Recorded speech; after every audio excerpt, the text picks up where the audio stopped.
Problème qu'il y a avec ces gens-là, tu vois, qui remplissent leur bidon d'essence, tu vois, le signal que ça envoie, l'image que ça renvoie, c'est une image de personnes qui sont totalement égoïstes, qui pensent qu'à leurs pommes.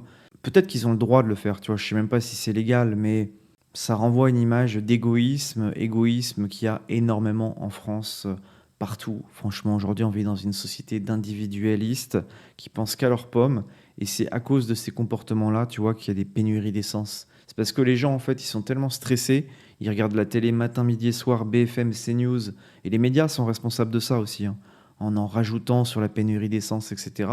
Eh bien, ces gens-là qui regardent trop la télé, ils vont sortir, ils vont aller faire leur plein, plus remplir des bidons. Voilà, c'est abusé, c'est vraiment abusé en sachant que tout le monde a besoin d'essence. Aujourd'hui, si tu veux travailler, si tu veux te rendre sur ton lieu de travail, tu as besoin d'une bagnole. Pour la plupart des gens, tu es obligé de faire le plein.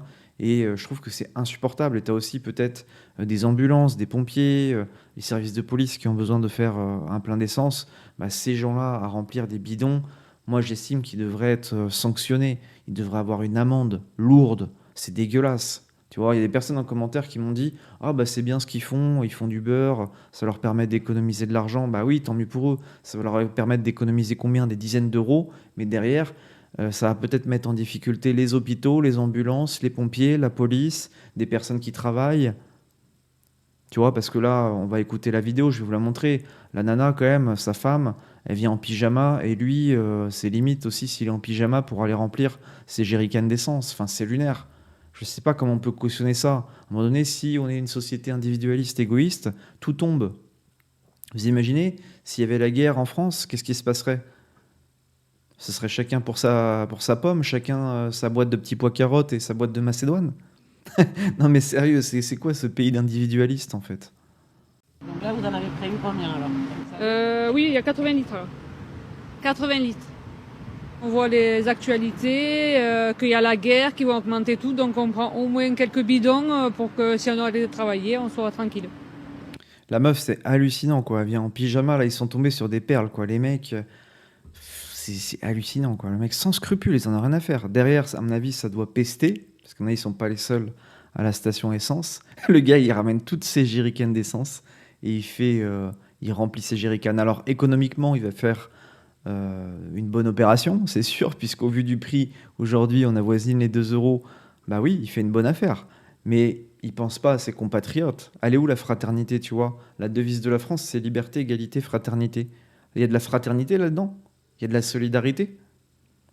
C'est un pays d'individualistes, en fait. Et la meuf, elle vient en pyjama.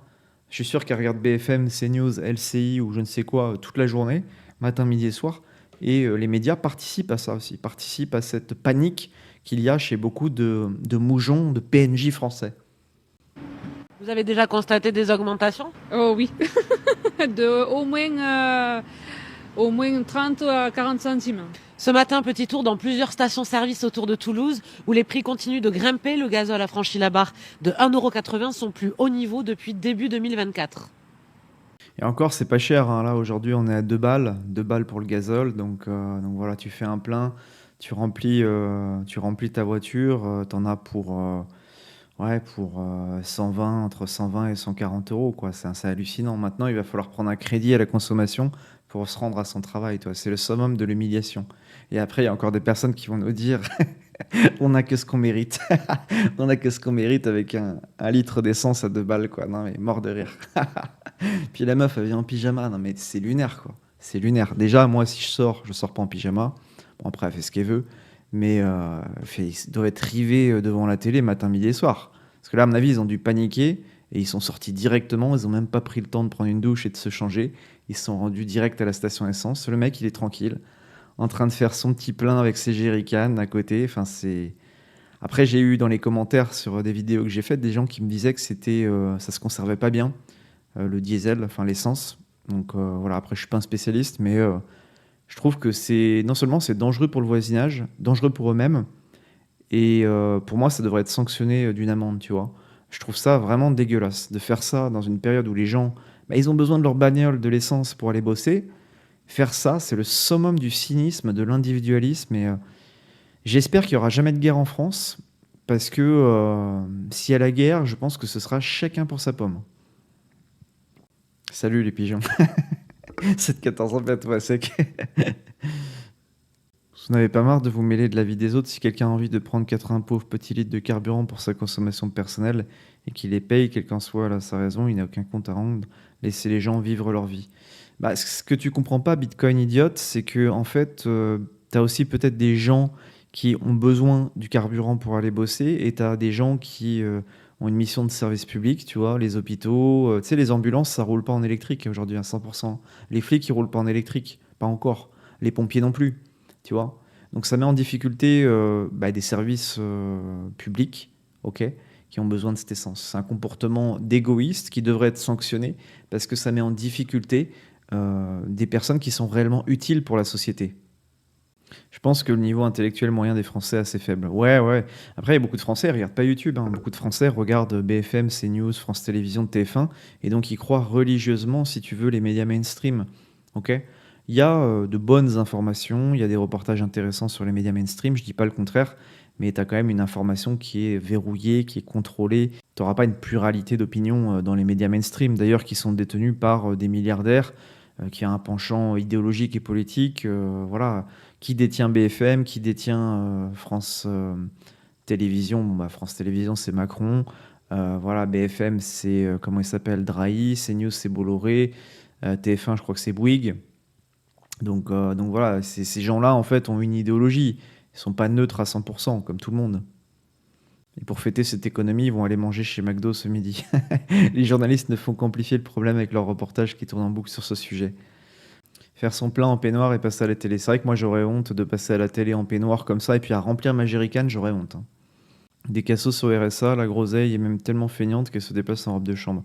Non, moi je pense qu'en fait, ils ont regardé la télé le matin, tu sais, ils ont pris leur petit déjeuner, leur café au lait avec leur pain, beurre, confiture, et puis ils regardaient la télé, tu vois, et puis il y a les médias qui les ont fait paniquer, et puis ils ont pris la voiture directe, ils sont allés faire le plein. Le mec, il a sorti toutes ses jerrycans, et voilà, en fait. Mais c'est qu'ils n'ont pas la lumière allumée à tous les étages, hein. C'est beau le RSA, sortir acheter de l'essence et retourner se coucher en attendant la CAF pendant que les enfants mangent gratuitement à la cantine. Le sketch, c'est tellement un sketch. Je crois que les mecs au RSA qui bénéficient de la CAF, ils sont allongés sur leur lit du matin au soir. Non mais c'est lunaire en fait. Et ça se trouve, ils sont pas au RSA. Moi je pense qu'ils sont pas au RSA, hein. Je pense que le mec il doit travailler, peut-être que sa femme elle est à la maison, elle est à la cuisine et, euh, et lui il doit bosser je pense. Mais après, je suis assez d'accord avec le fait que le niveau intellectuel des Français, la culture, l'esprit critique est très très faible, hein, en France, hein. Beaucoup de personnes croient sur parole les médias mainstream, restent dans le chemin et se comportent de manière très docile, comme des moutons.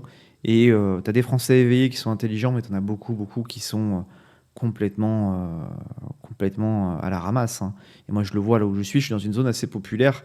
Les gens réfléchissent pas, se posent pas de questions. Tu vas faire les courses, tu vas chez Carrefour, Auchan, tu vois un peu le peuple, putain, mais le peuple, c'est pas avec ce type de personnes-là que tu vas faire la révolution. Donnez-moi votre avis en commentaire, likez, partagez, abonnez-vous, je vous dis à plus tard.